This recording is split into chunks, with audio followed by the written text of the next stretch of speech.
Selamat datang di video ini. Pada video ini, saya akan membahas mata kuliah analisis laporan keuangan. Ya, untuk materi yang saya bahas pada video ini itu adalah analisis arus dana. Nah, untuk PPT yang saya pakai di sini adalah PPT dari Pak Budi Purwantoro Jati. PPT ini sudah saya share di virtual class sehingga saudara bisa download dulu ya. Kemudian gunakan handout tersebut ya sebagai pendamping dalam menonton video ini. Baik, kita akan masuk ke materinya.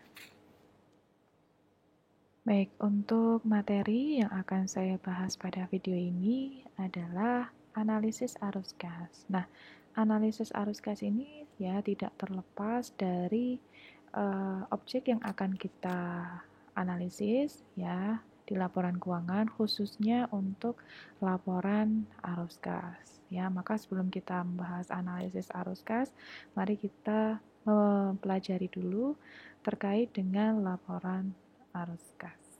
Baik, kita masuk ke slide yang selanjutnya.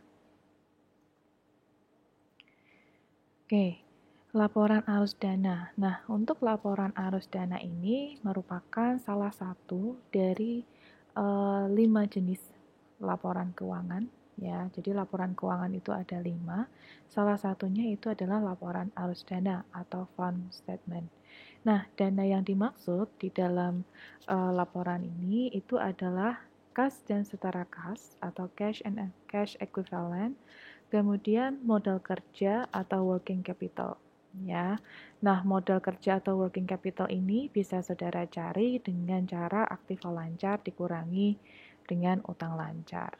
Nah, sehingga di dalam laporan arus dana ini ya terdiri dari laporan arus kas dan juga laporan arus. Nah, arus di sini maksudnya itu adalah arus modal kerja, yaitu sumber dan bagaimana penggunaannya. Hanya saja pada materi yang akan kita bahas pada video ini itu tidak mempelajari ini, karena untuk laporan arus ini akan lebih cocok saudara pelajari nanti di kelas finance.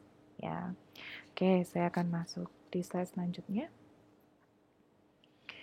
Nah, untuk laporan arus kas sendiri ya itu berisi informasi antara lain yang pertama itu adalah informasi tentang jumlah penerimaan kas atau cash inflows dan juga pengeluaran kas atau cash outflows selama satu periode tertentu. Nah, satu periode tertentu ini ya bisa dikategorikan atau bisa dibilang juga ini 1 tahun. Ya, hanya saja periodenya itu tergantung dari kebijakan yang berlaku di masing-masing perusahaan.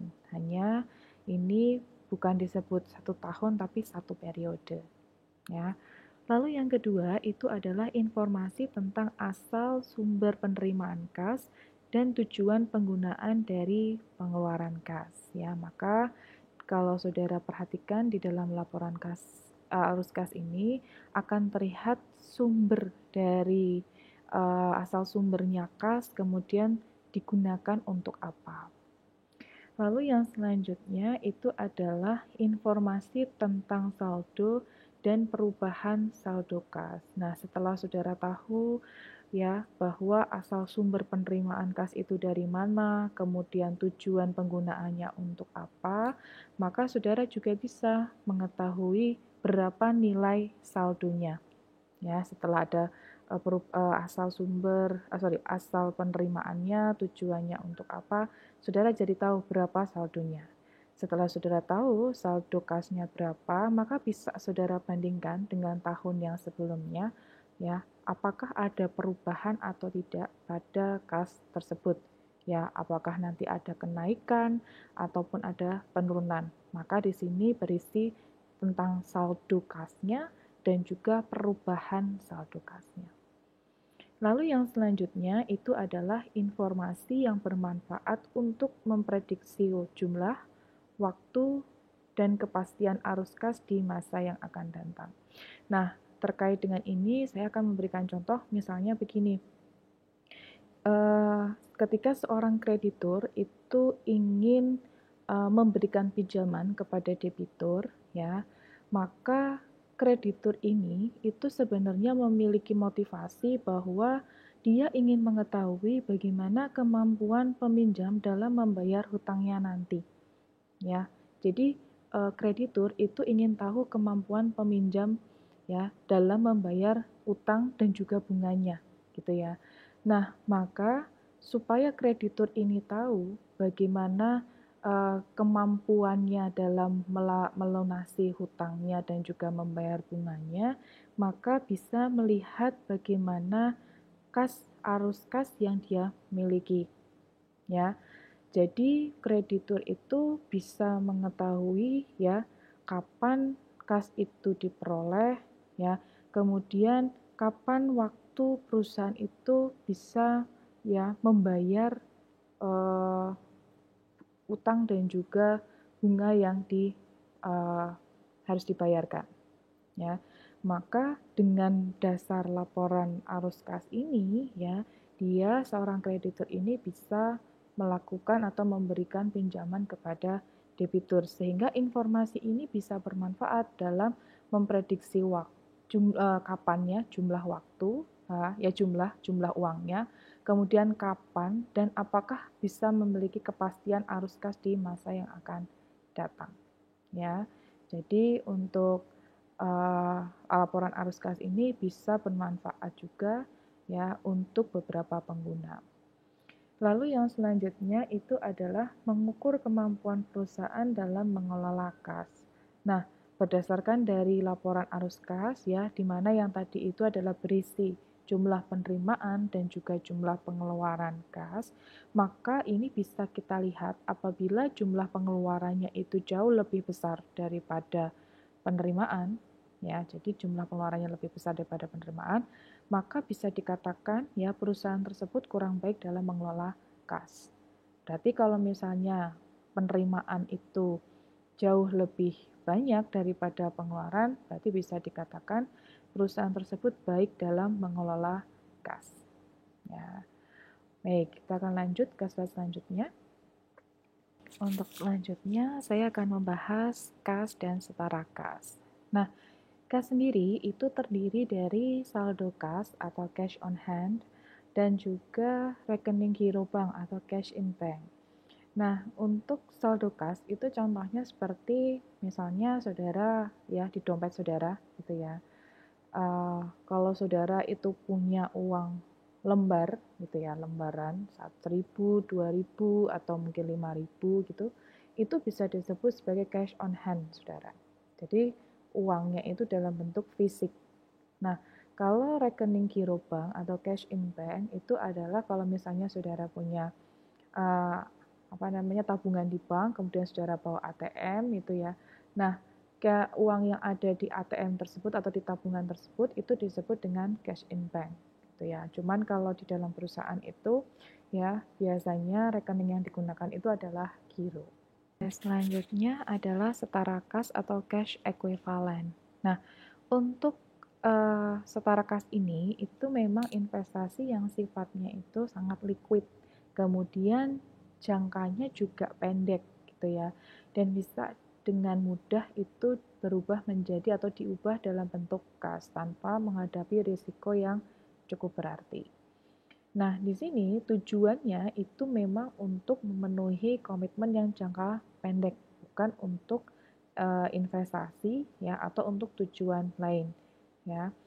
Sehingga di sini memang tujuannya itu hanya untuk memanfaatkan kas yang menganggur. Nah, contohnya itu adalah surat berharga ya. Contohnya pasti saudara terbesit di dalam pikiran saudara itu adalah surat berharga. Nah, surat berharga itu apa? Gitu ya. Surat berharga itu apa? Contohnya begini. Saudara misalnya PTA itu membeli emas ke Antam, ya PTA, ya PT ABC gitu membeli emas ke Antam 50 kg. Nah, untuk meminimalisir risiko ya PT ABC ini ya tidak mungkin menyimpan emas tersebut di dalam perusahaan. Ya, pasti akan menitipkan ya emas tersebut di tempat yang aman. Ya. Maka ketika emas tersebut itu digunakan atau ingin sebagai tanda bukti bahwa PT ABC itu memiliki emas, maka akan dibuatkan surat ya semacam sertifikat untuk kepemilikan 50 kg emas. Tetapi secara fisik PT ABC ini tidak menyimpan, hanya dalam bentuk surat. Nah, ini bisa juga disebut sebagai surat berharga. Gitu ya. Baik, kita lanjut di slide yang selanjutnya.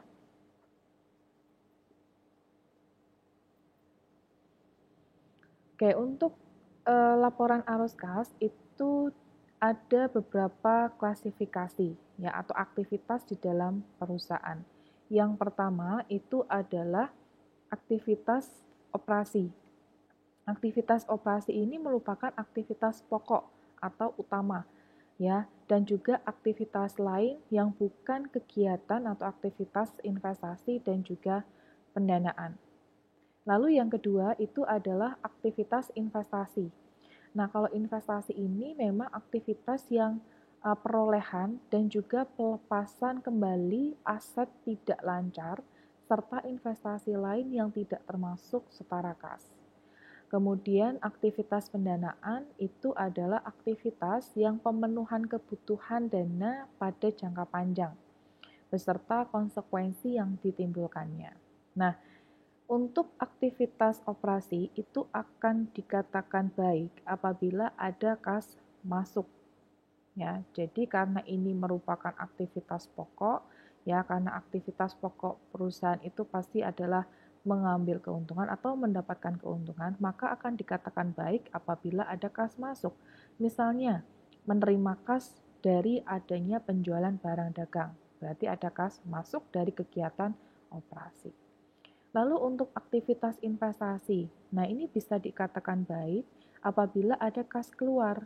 Nah, kas keluar ini fungsinya untuk apa? Misalnya untuk membangun gedung, membeli mesin, yang memang itu ya digunakan untuk kegiatan investasi. Kemudian yang selanjutnya itu adalah aktivitas pendanaan. Ini kurang lebih sama dengan investasi, akan bisa dikatakan baik jika ada kas keluar ya. Contoh misalnya ketika ada penerbitan saham ya, penerbitan saham, maka ya konsekuensi dari adanya penerbitan saham tersebut adalah membayar dividen. Nah, dividen tersebut kalau kita bayar berarti ada yang keluar. Nah, maka di sini bisa dikatakan baik apabila memang ada kas yang keluar. Oke, kita masuk ke slide selanjutnya. Nah, di sini untuk sumber kas dan penggunaan kas. Jadi sumber kas masuk dan penggunaan kas keluar pada aktivitas operasi. Untuk kas masuk itu bisa berasal dari penjualan barang atau jasa secara tunai, kemudian pendapatan bunga ya dari simpanan di bank dan juga pendapatan dividen. Lalu untuk kas keluar itu bisa dari pembelian barang jasa secara tunai atau pembelian barang dan jasa secara tunai, kemudian pembayaran utang dagang atau utang wesel, kemudian bayar gaji dan gaji pegawai, kemudian bayar bunga, kemudian bayar pajak, kemudian juga pembelian suplai secara tunai. Nah, ini berkaitan dengan sumber kas masuk dan sumber kas keluar pada aktivitas operasi. Lalu yang selanjutnya itu adalah pada aktivitas investasi.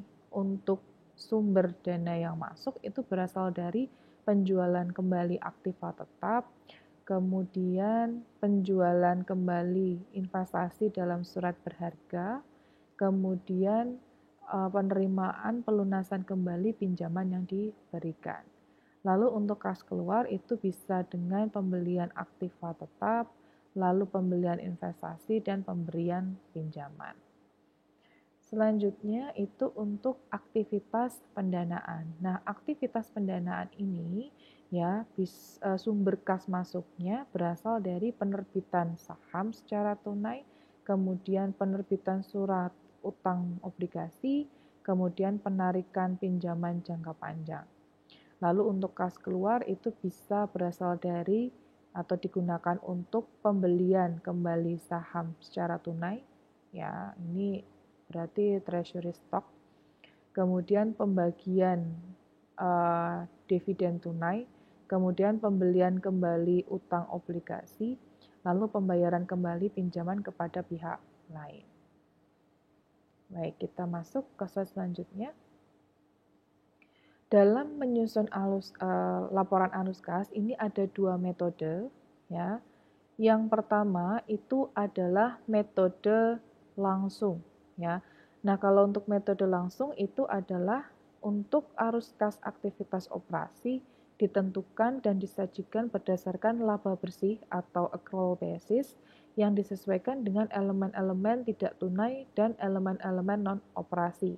Jadi, untuk penentuan arus kas aktivitas operasi ini dasarnya adalah laba accrual, kemudian ada penyesuaian-penyesuaian, ya.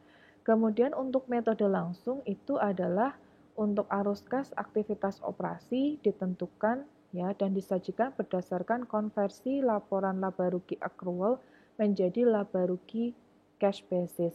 Jadi kalau untuk perbedaannya hanya pada komponen arus kas pada aktivitas operasi, ya. Kalau untuk metode langsung itu berdasarkan dari accrual, lalu nanti ada penyesuaian untuk biaya-biaya ataupun ya elemen-elemen non operasi. Kemudian kalau untuk metode langsung itu berdasarkan cash basis, gitu ya. Jadi didasarkan dari sumber mana aliran masuk kas itu diterima dan tujuannya untuk apa. Oke, kita masuk ke slide selanjutnya. Kita lihat contoh bentuknya, ya. Jadi untuk bentuk laporan arus kas metode langsung, ini bagian arus kas kegiatan operasi itu dirinci berdasarkan dari arus kas masuk dan arus kas keluar. Nah, ini arus kas masuk itu diterima dari pelanggan, kemudian arus kas keluar dibayarkan kepada pemasok, kemudian kas keluar dibayarkan untuk biaya-biaya. Jadi ini berdasarkan cash basis.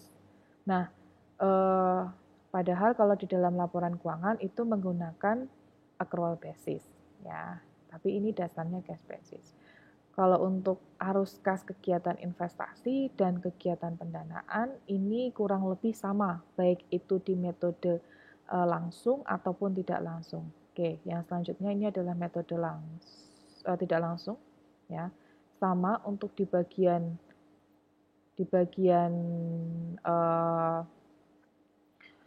arus kas kegiatan operasi ini berbeda. Yang sama adalah di arus kas kegiatan investasi dan pendanaan, ya. Hanya saja untuk arus kas kegiatan operasi ini menggunakan accrual basis, hanya saja nanti ada penyesuaian-penyesuaian yang diperlukan yang sifatnya itu memang tidak tunai dan bukan merupakan kegiatan operasi. Oke. Selanjutnya itu adalah sumber informasi. Nah, dalam penyusunan laporan arus kas ini kita memerlukan beberapa sumber informasi. Yang pertama itu adalah laporan posisi keuangan pada periode berjalan, kemudian laporan posisi keuangan pada periode sebelumnya, kemudian laporan laba rugi pada periode berjalan, serta informasi-informasi tambahan yang relevan. Misalnya ada pada catatan atas laporan keuangan di periode berjalan. Ya. Oke. Nah, untuk langkah penyusunan laporan arus kas itu yang pertama nanti saudara akan menghitung perubahan saldo kas dan setara kas pada periode berjalan, ya. Kemudian yang kedua menghitung perubahan akun-akun laporan posisi keuangan selain kas dan setara kas karena sudah diwakili di langkah pertama. Kemudian yang ketiga itu menentukan klasifikasi arus kas ke dalam aktivitas operasi, investasi, dan pendanaan. Setelah nanti adanya perubahan kita akan tentukan apakah ini masuk ke arus kas operasi, investasi, atau pendanaan. Baru yang terakhir kita susun laporan arus kasnya. Oke. Nah, untuk sumber data yang ada pada aktivitas operasi itu berasal dari laporan laba rugi, ya, dan juga perubahan aset lancar dan liabilitas lancar. Ya, karena ini adalah aktivitas operasi, maka perubahan atau data yang kita miliki ini yang memang sifatnya periodik, yaitu pada laporan laba rugi, ya, kemudian aset lancar dan liabilitas lancar, yang mana aset lancar ataupun liabilitas lancar ini umurnya kurang dari 1 tahun, ya. Lalu yang kedua itu adalah aktivitas investasi, itu sumber datanya berasal dari perubahan aset tidak lancar. Nah, karena di sini investasi kegiatannya itu pasti lebih dari 1 tahun, maka untuk sumber data ini maka berasal dari aset tidak lancar. Yang mana aset tidak lancar itu ya umurnya lebih dari 1 tahun. Contohnya mesin, gedung, kendaraan, ya itu memang punya umur lebih dari 1 tahun. Kemudian untuk aktivitas pendanaan, ya ini adalah berasal dari liabilitas tidak lancar ya atau jangka panjang dan juga ekuitas. Nah, karena ini sifatnya pendanaan, maka untuk memperoleh pendanaan itu sumber data yang kita perlukan itu adalah pada liabilitas tidak lancar. Contohnya misalnya utang obligasi jangka panjang. Lalu kalau ekuitas ya misalnya pada modal, kemudian bisa dari nanti saldo laba gitu ya. Oke, selanjutnya kita akan masuk ke dalam contoh ya dalam pembuatan laporan arus kas. Di dalam contoh di sini ada informasi terkait laporan laba rugi tahun 2018. Ya, ini tahun 2018 berarti periodenya itu adalah di tahun 2018. Dan neraca komparatif atau laporan posisi keuangan komparatif tahun 2017 sampai 2018 ya dalam jutaan.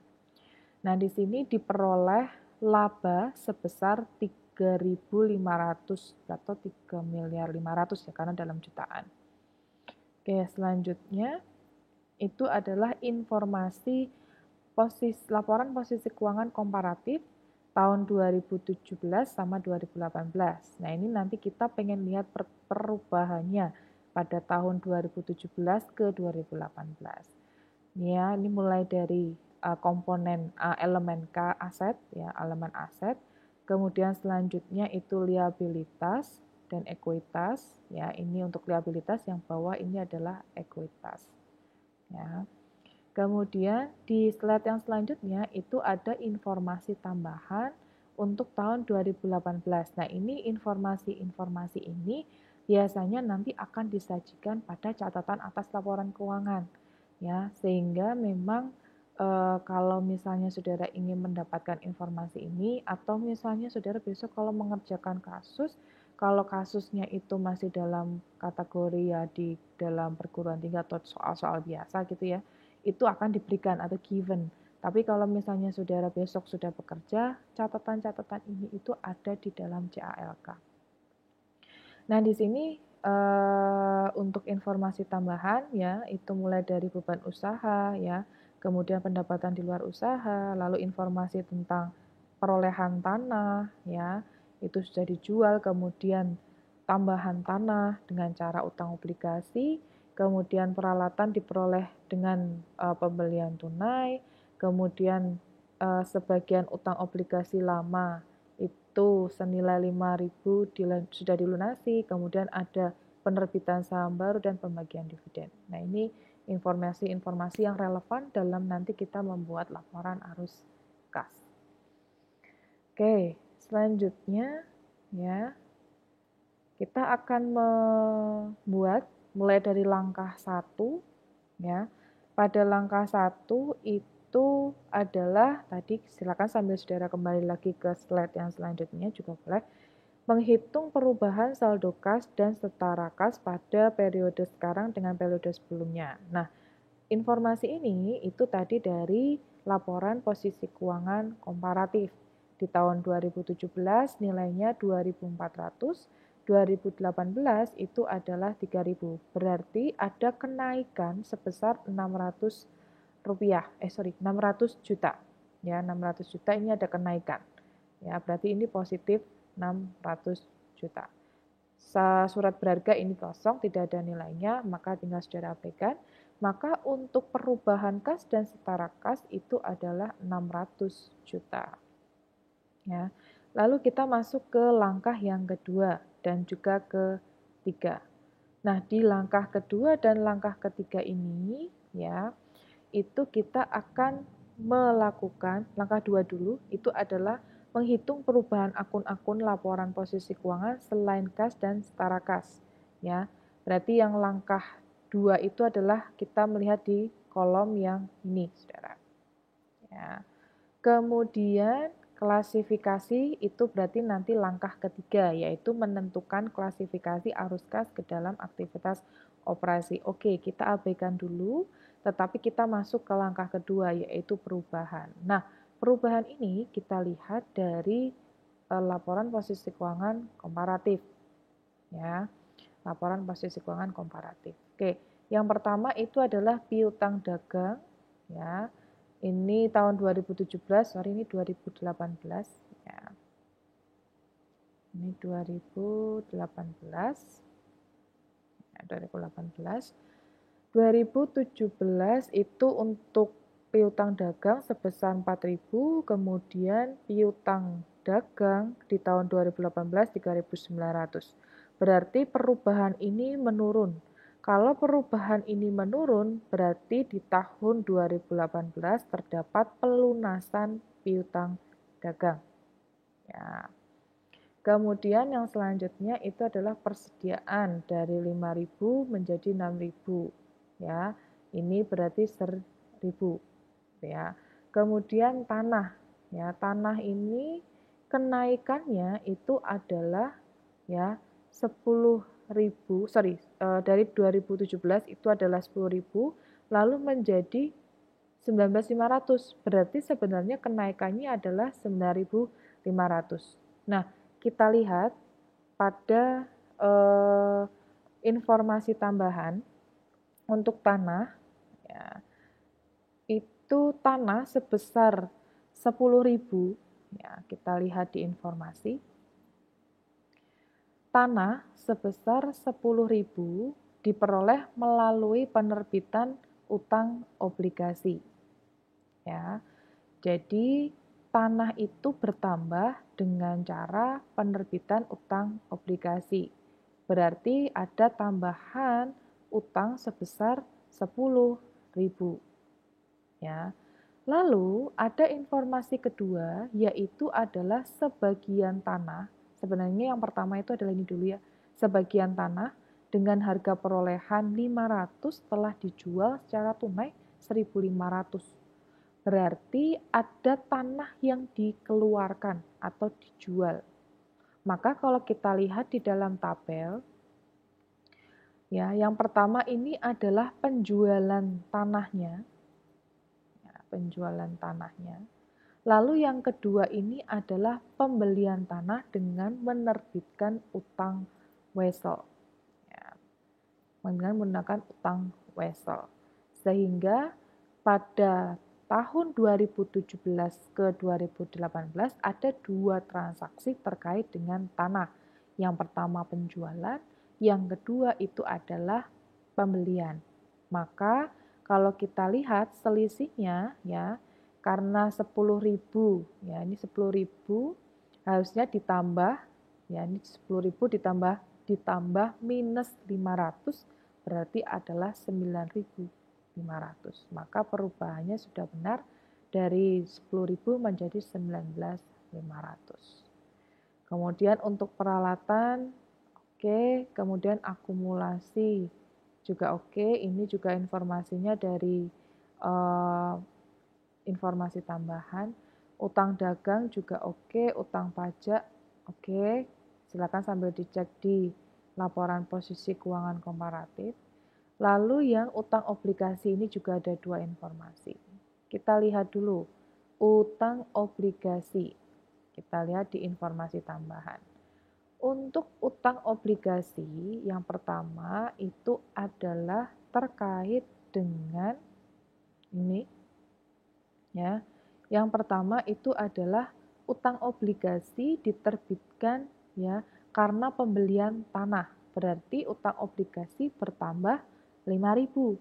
Kemudian di informasi yang sebagian ini ya, sebagian utang obligasi lama senilai 5.000 telah dilunasi.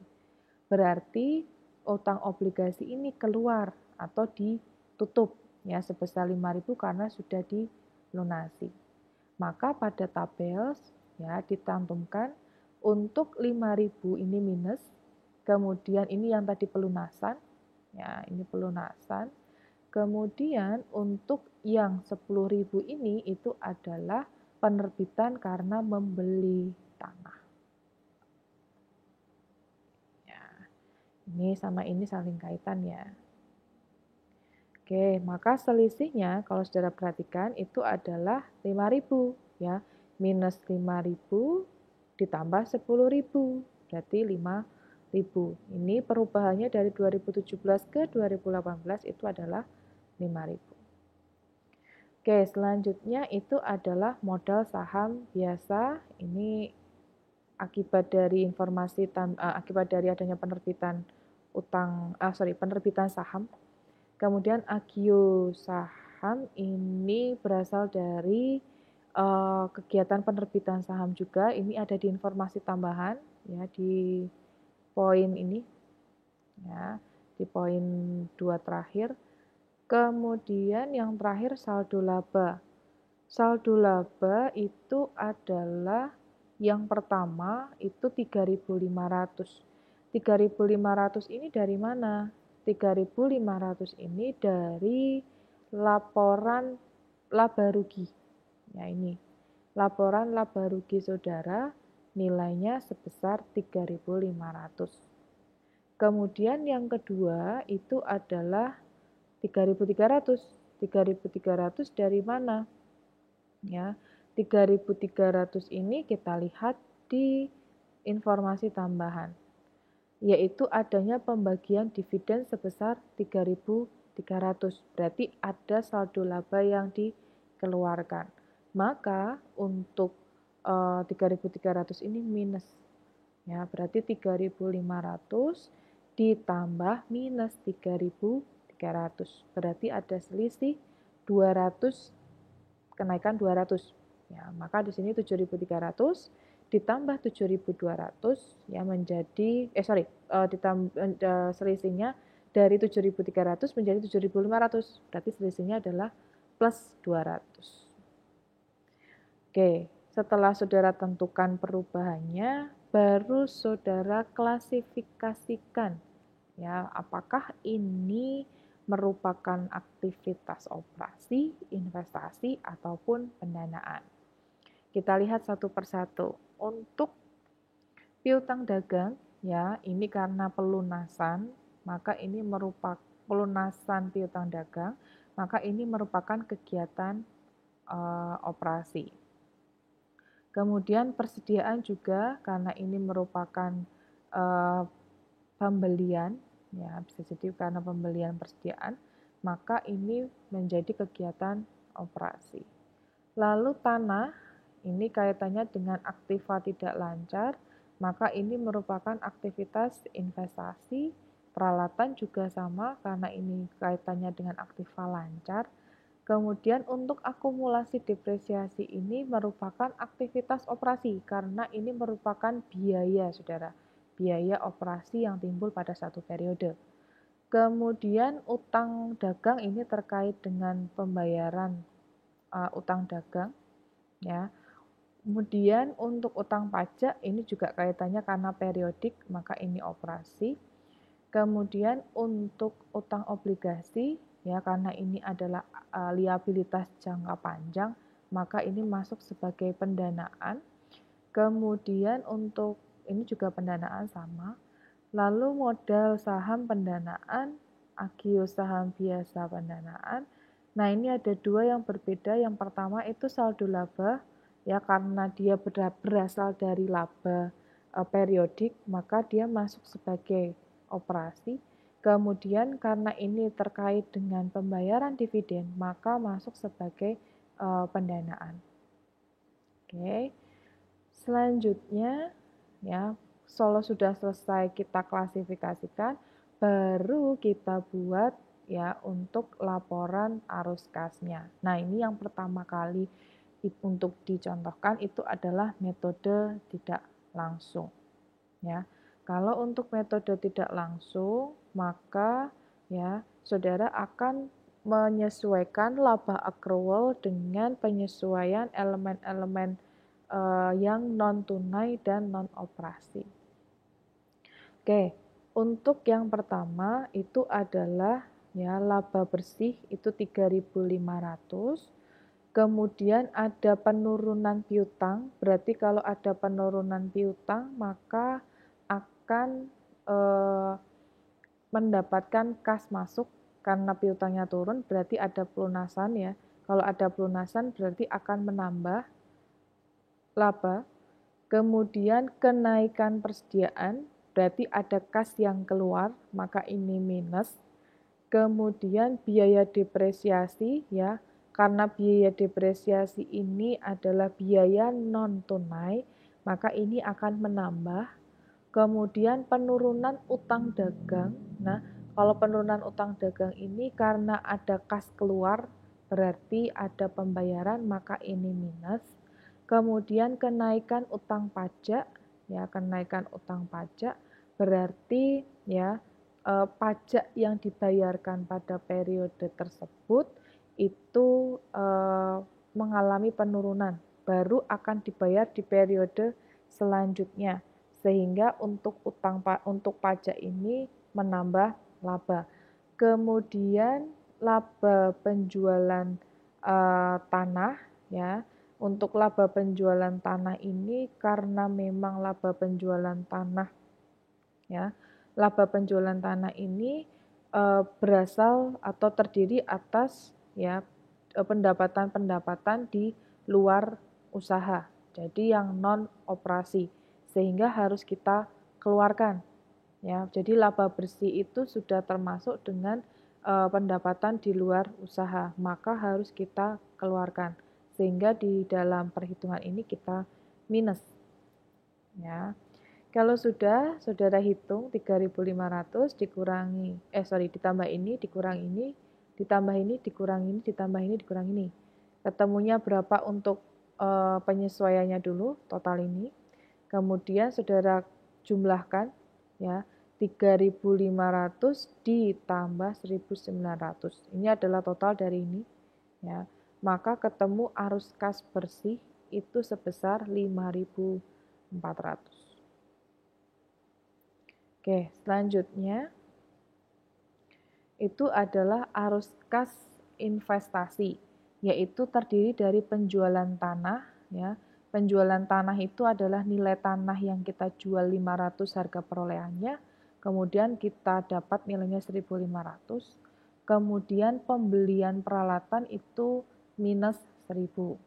Ya, karena ada arus kas yang keluar atau digunakan untuk melakukan atau menerbitkan utang obligasi. Ya.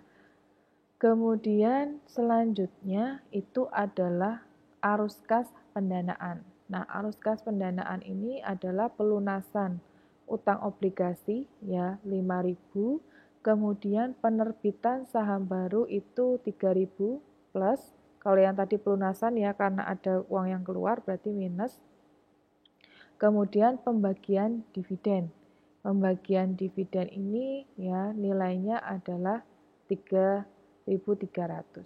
Maka total dari arus kas dari pendanaan itu adalah minus 5.300. Nah, nilai dari ya 5.400 ini saya kasih warna merah ya, biar sama. 5.400 ditambah 500 dikurangi 5.300. Maka ketemu ya kenaikan sebesar 600 juta atau 600 rupiah di sini. Ya. Maka kenaikan 600 ini ya kita jumlahkan dengan kas di awal tahun 2017, di akhir tahun 2017 atau awal tahun 2018 sebesar 2.400 ya, berarti 600 ditambah 2.400 ketemunya 3.000. Nah, kalau nilai kenaikan dan penurunannya ini berbeda dengan langkah 1, maka ini berarti terjadi perbedaan atau mungkin bisa dikatakan salah. Ya. Jadi nilai kenaikan ini harus sama pada langkah 1. Ya. Kemudian ada tambahan ini, Saudara. Penerbitan utang obligasi untuk memperoleh tanah ya, karena dalam penerbitan utang obligasi memang tujuannya itu adalah untuk membeli tanah, maka ya dimasukkan untuk non cash item. Ya, untuk non cash item itu berasal dari ya utang obligasi, tetapi perusahaan mendapatkan tanah. Oke, sampai sini apakah ada yang ingin ditanyakan? Baik, nah dalam penyusunan laporan posisi keuangan tadi ya sebelumnya itu adalah ini ya. Jadi laba bersih tadi ya penyesuaian tersebut itu disesuaikan pedomannya, Saudara bisa pakai yang ini ya. Contoh misalnya depresiasi ya. Depresiasi ini menambah atau mengurangi ya, karena depresiasi ini adalah tadinya sudah dibebankan kepada laba ya, tetapi ini bukan merupakan biaya yang real mengeluarkan kas, maka di sini menambah laba. Begitu juga amortisasi ya. Kemudian penurunan aktiva lancar, kenaikan utang lancar, rugi penghentian aktiva tidak lancar ya. Lalu dikurangi apa saja? Amortisasi premi, kenaikan aktiva lancar, penurunan utang lancar, laba penghentian aktiva tidak lancar. Nah, ini untuk ya penyusunan pada komponen arus kas operasi. Oke. Nah, selanjutnya itu pada laporan arus kas yang metode tidak langsung, ini terdapat beberapa kelemahan. Ada 2 kelemahan. Ya, yang pertama itu adalah ya tidak dapat secara langsung menunjukkan informasi tentang jumlah kas yang diterima sebagai aktivitas operasi. Ya, jadi aktivitas operasi tersebut dilakukan, tetapi tidak terlihat berapa jumlah kas yang diterima pada saat aktivitas operasi tersebut dilakukan. Dan dari mana saja sumbernya itu pada metode tidak langsung tidak dijelaskan secara rinci ya, karena memang dalam metode tidak langsung itu dari laba kemudian disesuaikan.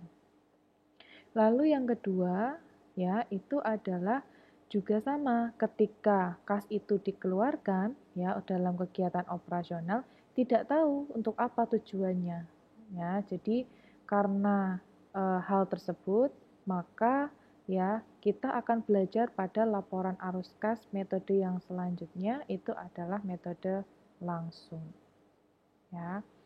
Nah, pada metode langsung di sini penyajian informasi ya pada aktivitas arus kas itu didasarkan dari arus kas yang masuk dan juga arus kas yang keluar. Nah, arus kas yang masuk itu berasal dari mana? Berasal dari penjualan barang dagang. Ya.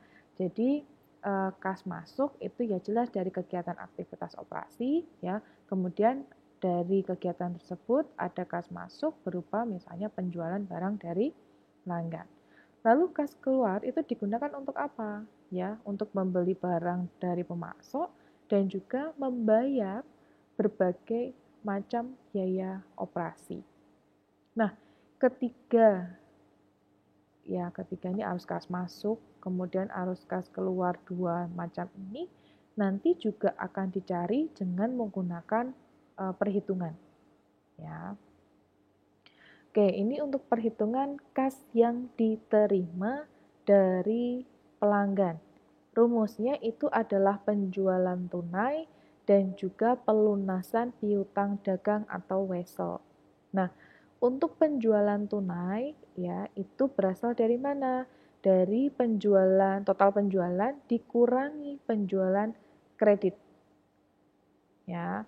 Total penjualan dikurangi penjualan kredit. Ya, berarti itu adalah penjualan tunai sisanya.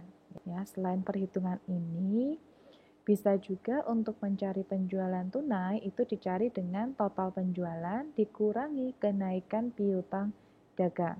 Nah, kenaikan piutang dagang ini bisa dicari dengan membandingkan dari piutang dagang sebelumnya dengan piutang dagang di periode tersebut. Ya, kalau ada kenaikan berarti ada penjualan kredit yang terjadi di periode itu. Sehingga untuk mencari penjualan tunai tinggal total penjualan dikurangi kenaikan pada piutang dagang. Ya. Lalu yang kedua ini adalah pelunasan piutang dagang. Ya. Pelunasan piutang dagang ini ya bisa dilihat dari penurunan piutang dagang. Maka kas yang diterima dari pelanggan itu adalah penjualan tunai ditambah pelunasan piutang dagang. Oke, selanjutnya kas yang dibayarkan kepada pemasok. Yang pertama, ini rumusnya adalah pembelian tunai ditambah pelunasan utang dagang. Nah, pembelian tunai ini nilainya dari mana? Dari total pembelian dikurangi pembelian kredit. Ya, kalau ada informasi pembelian kredit, maka saudara bisa dengan mudah menghitung pembelian tunai. Jika tidak ada informasi ini bagaimana? Bisa menggunakan informasi yang ini. Total pembelian dikurangi kenaikan utang dagang. Ya, kenaikan utang dagang ini bisa dicari nanti dari laporan komparasi atau dari informasi tambahan. Ya, karena kenaikan utang dagang itu ya bisa juga nanti informasinya ya itu di informasi relevan. Tapi kalau tidak ada bisa dilihat di laporan posisi keuangan. Kemudian untuk pelunasan utang dagang itu berasal dari ya penurunan utang dagang di periode itu.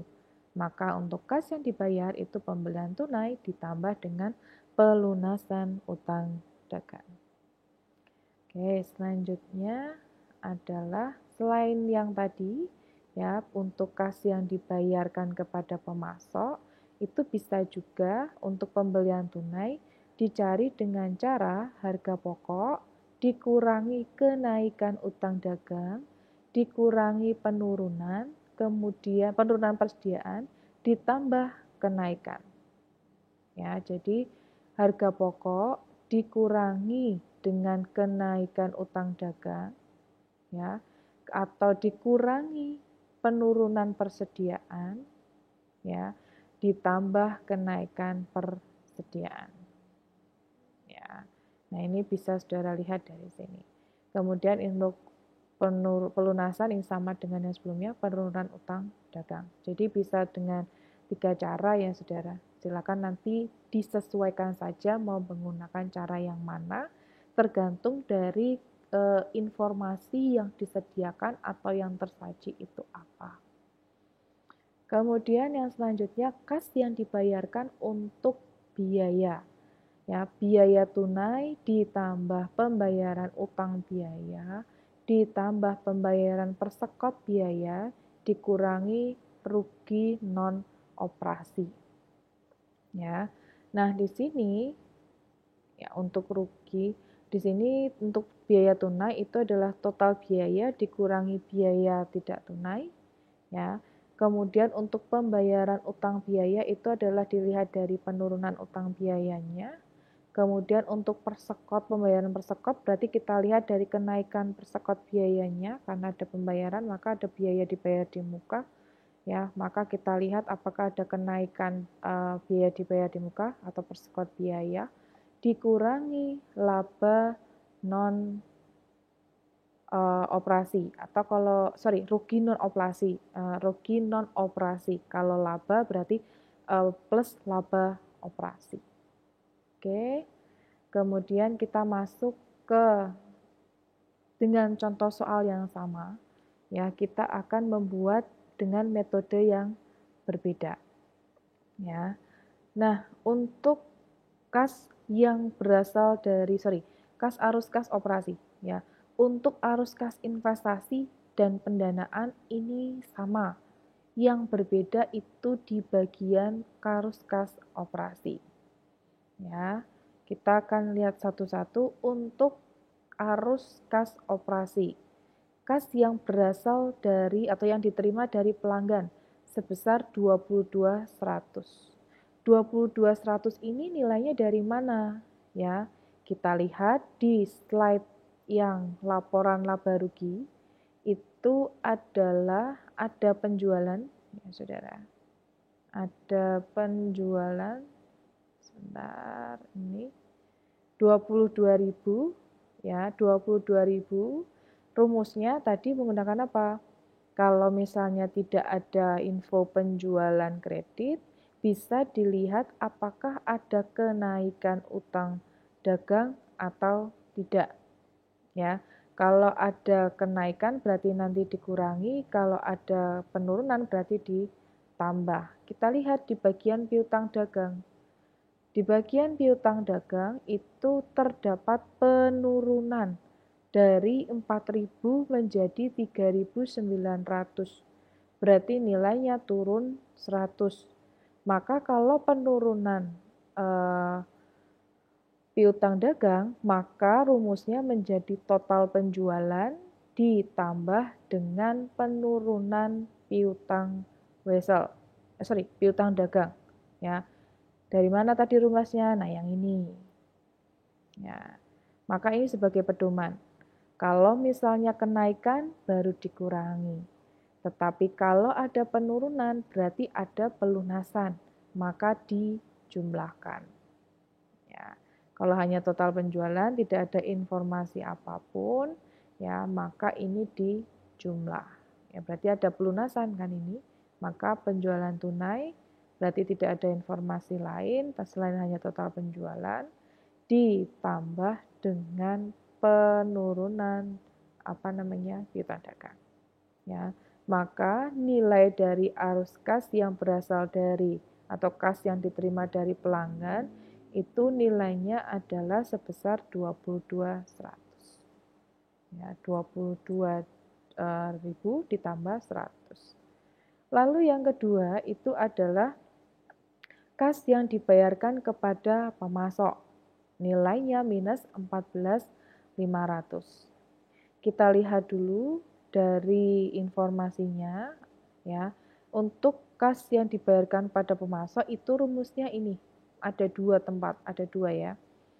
Yang pertama ini ya atau yang ini. Ya. Baik, kita lihat di sini informasinya ya itu adalah kita lihat di laporan laba rugi. Laporan laba rugi ya, karena di laporan laba rugi ini tidak ada informasi terkait dengan pembelian, maka kita menggunakan yang HPP karena di sini hanya ada nilai BPP-nya ya. Nilai BPP itu adalah sebesar 12.500. Kemudian kita lihat di dalam laporan komparatifnya, komposisi keuangan komparatif, di sini ada kenaikan persediaan sebesar ya ini kenaikan persediaan dari 5.000 ke 6.000, berarti ada kenaikan 1.000. Sehingga untuk pembelian tunai ya itu nilainya adalah 12.500 dari HPP dijumlahkan dengan kenaikan persediaan barang dagang sebesar 1.000. Maka nilainya itu adalah ya 13.500. Kemudian ada pelunasan utang dagang. Pelunasan utang dagang kita lihat di sini dari 4.000 ya dikurangi 2.900. Ya, berarti ada pelunasan sebesar 11.100 ya. Pelunasan sebesar 1.100. Maka 1.100 ditambah total HPP ditambah dengan kenaikan, maka nilainya adalah 14.600 ya. Nilainya adalah 14.600 ya. Nah, 14.600 kenapa ini minus? Karena ini adalah kas yang keluar dari pemasok ya. Maka ini merupakan ya kas yang keluar berarti dikurung. Ya, ditulisnya di dalam kurung. Oke. Lalu yang ketiga itu adalah kas yang dibayarkan untuk biaya. Nah, untuk biaya-biaya ini ya sama karena dia prinsipnya itu adalah kas yang keluar, pasti nanti akhirnya akan ditulis di dalam kurung ya. Oke, kita lihat kenapa dapat 2.100. Yang pertama, kita lihat dulu dari total biaya. Total biaya itu adalah, kita lihat di bagian atas, untuk total biaya itu adalah beban usaha ini ya ditambah dengan pajak. Berarti total biaya pada periode ini itu adalah nilainya sebesar 7.000. 5.000 ditambah 2.000. Kemudian untuk kenaikan untuk total biaya ini pasti nanti di dalamnya itu ada biaya-biaya yang non tunai. Maka kita lihat di dalam mana? Di dalam informasi tambahan. Ya. Informasi tambahan kita lihat apakah ada keterangan bahwa ada biaya yang non operasional. Non tunai ya. Biaya non tunai itu apa? Ini Saudara. Dalam beban usaha termasuk beban depresiasi sebesar 4.500. Maka ini harus kita keluarkan. Ya, harus kita keluarkan. Selanjutnya, kita akan lihat juga di dalam laporan posisi keuangan komparatif. Di dalam laporan posisi keuangan komparatif ada utang pajak, Saudara. Utang pajak ini nilainya dari 1.600 ya menjadi 2.000 ya. Berarti di sini ada kenaikan utang beban. Utang pajak ya, yaitu nilainya sebesar 400.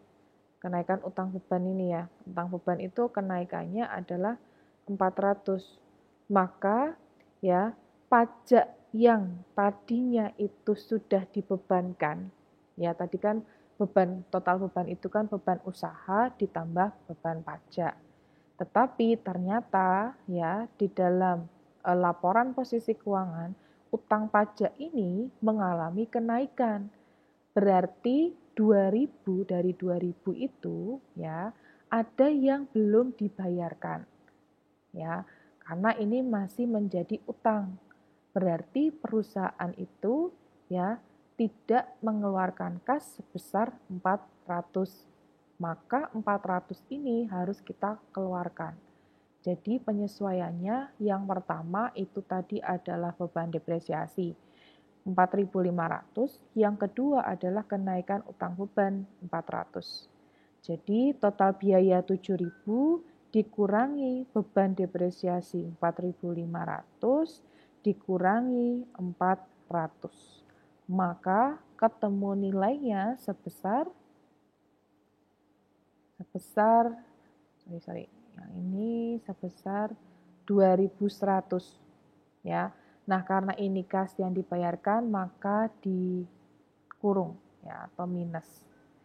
Sehingga untuk total arus kas operasi itu adalah 22.100 dikurangi 14.600 dikurangi 2.100. Maka ketemu 5.000. 400 ya. Nah, untuk arus kas investasi dan juga arus kas pendanaan itu nilainya sama. Yang berbeda hanya di arus kas operasi saja. Maka kenaikan atau penurunannya di periode itu adalah 600. Nah, ini sama pada langkah 1 ya. Kemudian saldo kas per 31 atau 1 Januari 2018 atau akhir 2017 itu adalah 2.400 ya. Kemudian saldo kas 31 Desember 2018 itu adalah 3.000 ya. Kemudian sama ini juga ada non cash items.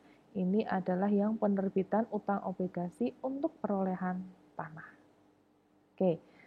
Jadi walaupun saudara menggunakan metode tidak langsung ataupun metode langsung, hasilnya itu sama, saudara. Tidak ada yang berbeda. Perbedaannya hanya dalam penyajian laporannya saja. Seperti yang saya sampaikan sebelumnya, bahwa dalam metode tidak langsung itu kita tidak bisa melihat secara detail ya, arus kas masuknya itu berapa, arus kas keluarnya itu berapa. Nah, tetapi di dalam metode langsung itu kita bisa melihat bahwa dalam kegiatan operasi khususnya yang berkaitan dengan pelanggan itu ada arus kas masuk berapa. Kemudian untuk digunakan dalam kegiatan pembayaran ke pemasok berapa, kemudian digunakan untuk pembayaran biaya-biaya berapa, itu di dalam metode langsung itu secara rinci disebutkan. Ya. Tapi untuk lainnya itu sama. Sehingga dari laporan arus kas tersebut kita bisa mendapatkan kesimpulan bahwa di tahun 2018 ya mengalami kenaikan sebesar 600 juta atau 600.000 ya. Nah, hal ini itu disebabkan karena jumlah penerimaan kas yang diterima itu lebih besar daripada jumlah pengeluarannya. Kemudian untuk penerimaan kas yang terjadi di tahun 2018 itu terdiri dari kegiatan operasi sebesar 22.100, kemudian untuk penjualan kegiatan investasi itu 1.500 ya. Kemudian untuk kegiatan pendanaan 3.000 ya. Selanjutnya itu adalah jumlah pengeluarannya ya. Jadi kita rinci jumlah pengeluaran kas yang terjadi di tahun 2018 itu ada 26.600 yang berasal dari kegiatan operasi ya. Kemudian untuk kegiatan investasi itu ada 1.000 ya. Kemudian untuk kegiatan pendanaan itu 8.300 untuk melunasi utang obligasi dan juga membayar dividen. Sehingga di tahun 2018 ini perusahaan itu berhasil menjalankan kegiatan operasinya sehingga bisa membayar dividen ya, bahkan bisa membiayai ekspansi dan juga meningkatkan jumlah kasnya. Karena kalau yang namanya kegiatan operasi ini ya harapannya itu bisa memberikan imbalan kepada para, selain mendapatkan keuntungan juga bisa memberikan imbalan kepada para pemegang saham dan juga tetap bisa melakukan ekspansi. Ya, supaya apa? Ya nantinya dalam bentuk ekspansi ini ya itu bisa menghasilkan jumlah kas yang jauh lebih banyak. Nah, ini terkait dengan penjelasan terakhir, yaitu adalah di tahun-tahun selanjutnya ya, karena tadi sudah mengeluarkan kas ya untuk kegiatan ekspansi ya, harapannya itu bisa meningkatkan kas dalam jumlah yang jauh lebih besar. Karena apa? Karena dengan peningkatan tadi ya, dengan melakukan ekspansi, tetapi perlu diingat bahwa dalam melakukan ekspansi perusahaan itu menerbitkan utang obligasi sehingga ada kewajiban untuk membayar pokok dan bunganya di masa yang akan datang. Nah, ini juga menjadi salah satu kewajiban dan ini bisa menjadi hal yang berat apabila ya perusahaan itu tidak bisa memaksimalkan ekspansi tersebut. Nah, oleh karena itu ya perusahaan dalam melakukan ekspansi ya juga bisa tadi didanai dengan ya karena tadi didanai dengan utang obligasi ya, maka kewajibannya menjadi bertambah. Baik, demikian untuk penjelasan yang ada di penjelasan kali ini ya untuk laporan arus kas atau laporan arus dana ya dan juga berkaitan dengan analisis arus kas. Apakah ada yang ingin ditanyakan?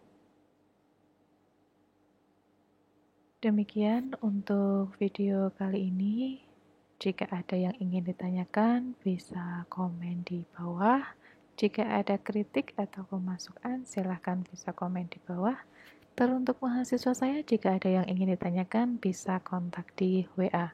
Semoga apa yang saya sampaikan ini bermanfaat. Sekian dan sampai jumpa.